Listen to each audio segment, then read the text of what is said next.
demokrasi dan birokrasi di tempat saya bekerja. Adapun tujuan pada video kali ini adalah untuk memenuhi tugas ujian akhir semester Hukum Tata Negara yang diampu oleh Bapak Muhammad Abdul Haskar.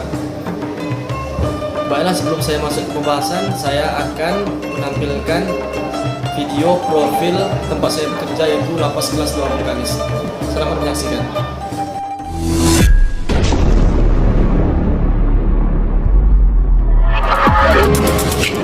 Lapas Bengkalis dibangun di tanah 2 hektar di Desa Senggoro, Kecamatan Bengkalis pada tahun 1988 dengan luas gedung sekitar 1 hektar. Berkualifikasi kelas 2A, berkapasitas 393 orang. Lapas Bengkalis sebagai unit pelaksana teknis pemasyarakatan melaksanakan sebagian tugas pokok Kementerian Hukum dan Hak Asasi Manusia di bidang pemasyarakatan yang bertugas melaksanakan pemasyarakatan narapidana dan anak didik sesuai dengan organisasi dan tata kerja lembaga pemasyarakatan. Adapun jumlah pegawai Lapas kelas 2 Bengkalis adalah 91 orang, termasuk Kalapas, 5 kepala seksi, 8 kepala subseksi, 26 staf, dan 50 petugas pengamanan. Dan untuk saat ini ditambah dengan 7 orang CPNS. Jumlah blok ada 4, A, B, C, dan D, dengan total 59 kamar dan dihuni oleh jumlah 1.734 orang tahanan dan narapidana hari ini. Baiklah, itu tadi video profil tempat saya bekerja, yaitu Lapas kelas 2 Bengkalis. Selanjutnya kita akan masuk ke pembahasan, yaitu tentang demokrasi dan birokrasi.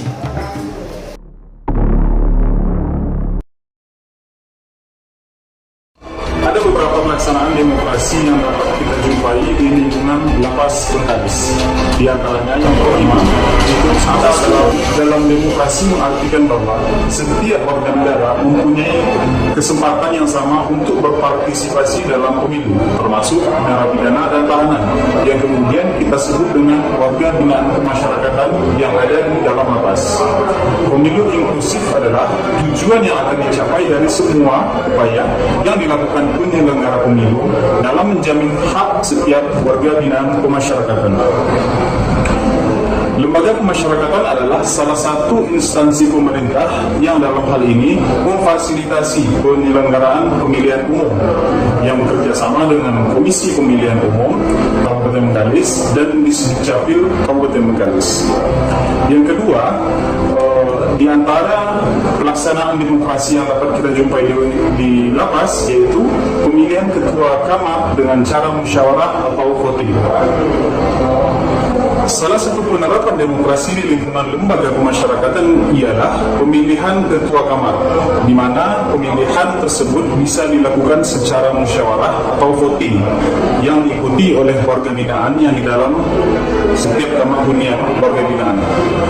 Ketua kamar ini berperan sebagai penanggung jawab dari kamar hunian tersebut dan sebagai perwakilan atas pengaduan ataupun aspirasi terkait keamanan dan ketertiban dari penghuni lainnya yang ada di dalam kamar tersebut.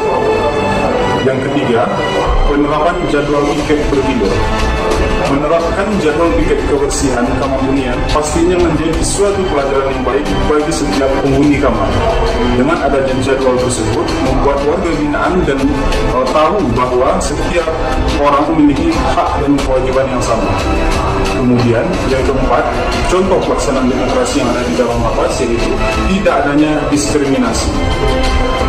Lembaga pemasyarakatan dalam menjamin dan melindungi segenap hak-hak narapidana untuk melakukan ibadah sesuai dengan agama atau kepercayaannya, mendapat perawatan baik, perawatan rohani maupun jasmani, mendapat pendidikan dan pengajaran, mendapat pelayanan kesehatan dan makanan yang layak, menyampaikan keluhan, mendapat bahan bacaan, mendapat upah atau premi atas pekerjaan yang dilakukan.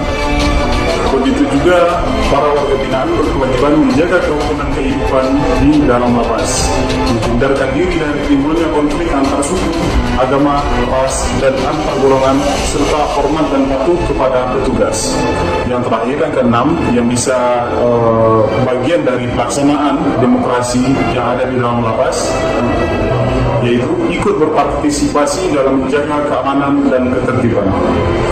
bahwa dalam upaya peningkatan peran dan mendorong keikutsertaan narapidana dalam pelaksanaan program pembinaan perlu memperhatikan keamanan dan ketertiban di dalam lapas. Dalam lembaga pemasyarakatan, kita mengenal istilah tamping, yaitu tahanan pendamping. Tamping adalah para narapidana yang dipercaya di lembaga pemasyarakatan. Tamping mempunyai tugas membantu kegiatan pembinaan di bidang kegiatan kerja, pembinaan, keagamaan, olahraga, kesenian, kebersihan lingkungan, dan kegiatan industri.